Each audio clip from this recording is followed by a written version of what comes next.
दोस्तों, फिल्म की शुरुआत में दिखाते हैं कि मोजी, इसकी पत्नी और मोजी के माता पिता एक घर में रहते हैं। ममता सारा दिन घर के कामकाज में मसरूफ रहती है। मोजी एक सिलाई मशीन की दुकान पर नौकरी करता है। मोजी एक सीधा सा लड़का है। जिस दुकान पर वो नौकरी करता है वहाँ सब इसका मजाक उड़ाते रहते हैं, पर मोजी को कभी इंसल्ट महसूस नहीं होती। एक दिन मोजी के दुकान के मालिक के बेटे की शादी पर वो मोजी के सारे परिवार को बुलाता है। शादी पे मोजी का मजाक उड़ते देखकर ममता को बहुत रोना आता है और मोजी इसे रोते हुए देख लेता है।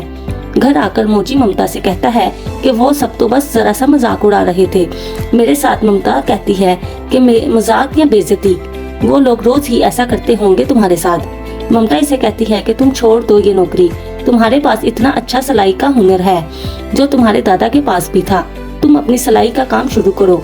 मोजी कहता है कि तुम पागल हो गई हो, बाबूजी ऐसा कभी ना करने देंगे। ममता इसे कहती है कि तुम हिम्मत तो करो। मोजी चुपचाप से जाकर सो जाता है। अगले दिन दुकान पर फिर से मोजी के साथ मजाक करते हैं, लेकिन इस बार मोजी को गुस्सा आ जाता है और वो दुकान मालिक के बेटे को पीटने लगता है। दुकान मालिक इसे नौकरी से निकाल देता है। मोजी परेशान होकर घर चला आता है और ममता से कहता है कि छोड़ दी मैंने वो नौकरी। मोजी के माता पिता इस बात से बहुत गुस्सा होते हैं और इसे कहते हैं कि जाके दुकान के मालिक से माफी मांग और नौकरी पर जा, लेकिन मोजी नहीं मानता।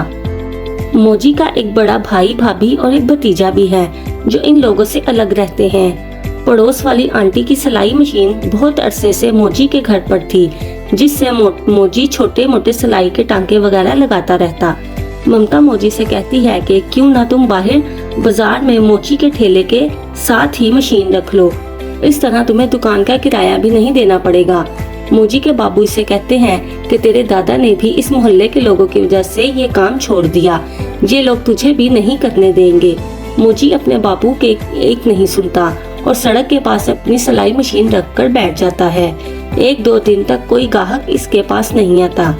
एक दिन अचानक से घर में मोजी की माँ को दिल का दौरा पड़ता है। वो लोग इसे अस्पताल ले जाते हैं तो डॉक्टर इसे एडमिट कर लेते हैं और दिल में स्टंट डालने को बोलते हैं। ऑपरेशन के लिए काफी पैसों की जरूरत थी।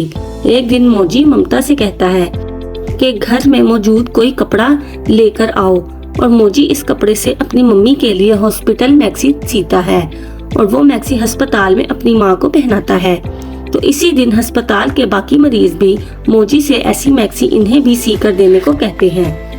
इसी तरह ममता और मोजी सभी मरीजों से एडवांस पैसे ले लेते हैं और 500 रुपए फी मैक्सी के पैसे इनसे लेते हैं। मोजी इन एडवांस के पैसों से मैक्सी के लिए कपड़ा खरीद कर लाता है। घर आने पर पड़ोस वाली आंटी का बेटा दिनेश अपनी सिलाई की मशीन उठाकर अपने घर ले जाता है। मोजी इनसे मशीन मांगने जाता है तो वो देने से साफ इनकार कर देते हैं, या फिर मोजी से एक मैक्सी में से 40% इन्हें देने को बोलते हैं क्योंकि सिलाई मशीन इनकी थी। मोजी को बहुत गुस्सा आता है। इसका बापू इसे शांत करके घर ले जाता है और बोलता है कि मैंने कहा था ना तुझे कि ये लोग किसी को भी तरक्की करता नहीं देख सकते। मोजी को एक आदमी का मालूम था जो सरकार की तरफ से दी हुई सिलाई मशीनें आगे ब्लैक में बेच देता है।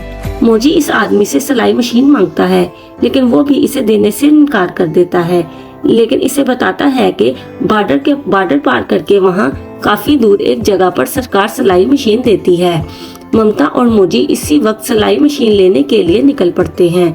साइकिल पर इतनी दूर जाते जाते मोजी के पाँव में जख्म हो जाते हैं, लेकिन फिर भी वो हार नहीं मानता और इस जगह पहुंच जाता है जहां सिलाई मशीन मिल रही थी। वहां काफी लंबी लाइनों में लगने के बाद वो मोजी का टेस्ट लेते हैं कि इसे सिलाई आती भी है या नहीं।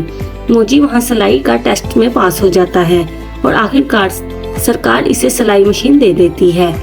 ममता और मोजी खुशी खुशी सिलाई मशीन लेकर वापस आते हैं और सारी मैक्सी के ऑर्डर्स पूरे करके अस्पताल में दे देते हैं। इसी तरह मोजी के पास अपनी माँ के इलाज के लिए कुछ पैसे जमा हो जाते हैं, लेकिन ऑपरेशन के बाद भी 1.5 लाख का बिल बन जाता है, जिसे देखकर सब परेशान हो जाते हैं। मोजी का बड़ा भाई अपने साले यानी अपनी पत्नी के भाई को फोन करके बुलाता है। अस्पताल में इसकी काफी वाकफियत थी, जिसकी वजह से वो 1.5 लाख का बिल 70,000 में करवा देता है, लेकिन साथ में अस्पताल का मैनेजर मोजी से कहता है कि तूने ये जो अस्पताल में नया कारोबार शुरू किया है मैक्सी का, ये सब यहाँ नहीं चलेगा। अगर तुझे इतना ही शौक है तो तू हमारे आगे ये मैक्सी बनाकर बेच, हम आगे खुद अपने मरीजों को बेचेंगे। मोजी इसकी बात नहीं मानता। मोजी का बड़ा भाई अपने साले बिलाल से कहता है कि मोजी को किसी नौकरी पर लगवा दो। इसकी वजह से माँ बापू बहुत परेशान हैं। वो बोलता है कि ठीक है, मैं कल ममता भाभी और मोजी को एक फैक्ट्री में बुलाऊंगा। अगले दिन ममता और मोजी इसकी बुलाई हुई उसी फैक्ट्री में जाते हैं जहाँ काफी वर्कर्स काम कर रहे थे। बिलाल इन दोनों से कहता है कि लाओ अपनी वो मैक्सी का डिजाइन मुझे दो। बिलाल वो मैक्सी इस कंपनी की ओनर को दिखाता है और इन दोनों को यहाँ नौकरी दिलवा देता है। अगले दिन ममता और मोजी अपनी सिलाई मशीन लेकर कंपनी में काम करने के लिए आते हैं। बिलाल इनसे कहता है कि मशीन की जरूरत नहीं थी, यहाँ पहले से ही काफी मशीनें मौजूद हैं। वो इनकी सिलाई मशीन को गोदाम में रखवा देता है और इन दोनों को काम पे लगा देता है। दूसरी तरफ इस कंपनी की ओनर वो अस्पताल वाली मैक्सी का सेम डिजाइन अपनी कंपनी में बनाकर इसी अस्पताल में सेल आउट कर रही थी और अस्पताल वाले वही 500 की मैक्सी मरीजों को 2000 में दे रहे थे, जो कि मरीजों के लिए लेना लाजमी भी था। मोजी को जब ये सब पता चलता है तो वो कंपनी में बहुत हंगामा करता है और वहाँ से लड़ झगड़ कर नौकरी छोड़कर वापस आ जाता है। वो अपनी सिलाई मशीन वापस मांगता है तो कंपनी की ओनर उसे सिलाई मशीन देने से इनकार कर देती है। ममता इस कंपनी की ओनर से माफी भी मांगती है, लेकिन वो फिर भी मशीन वापस नहीं देती। इस कंपनी की ओनर की एक फैशन मैगजीन में हिस्सा लेने वाली थी। वहाँ अपने डिजाइन्स लॉन्च करके ममता और मोजी भी इस फैशन मैगजीन में हिस्सा लेने का फैसला करते हैं और इस ओनर के मुकाबले में वहाँ अपने डिजाइन बनाने का सोचते हैं। ममता दोबारा से साथ वाली पड़ोसन से विनती करके सिलाई मशीन वापस लाती है और दोनों मिलकर दिन रात बाबूजी से चोरी कपड़े सिलाई करके अपने डिजाइन बनाकर तैयार करते हैं इस फैशन मैगजीन में हिस्सा लेने के लिए। बाबूजी मोजी और ममता से काफी नाराज होते हैं। मोजी इनसे कहता है कि मैं एक दिन बड़ा आदमी जरूर बनकर दिखाऊंगा। मोजी फैशन शो में अपने ब्रांड का नाम सुई धागा रखता है और कपड़ों के फैशन वाले दिन शो वाले दिन मोजी अपने भैया भाभी, पड़ोसन वाली आंटी और दिनेश और माँ बापू को भी मनाकर अपने साथ ले आता है और कपड़ों के पहनाकर फैशन शो में भेजता है।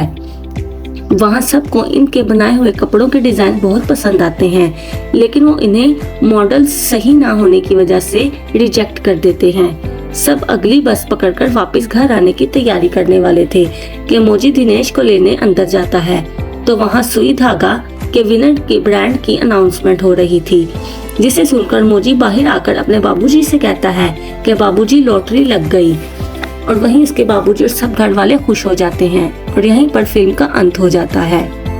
तो दोस्तों, अगर आपको हमारी ये फिल्म की एक्सप्लेनेशन पसंद आई हो तो हमारे चैनल को सब्सक्राइब कीजिए और बेल आइकन का बटन दबाइए।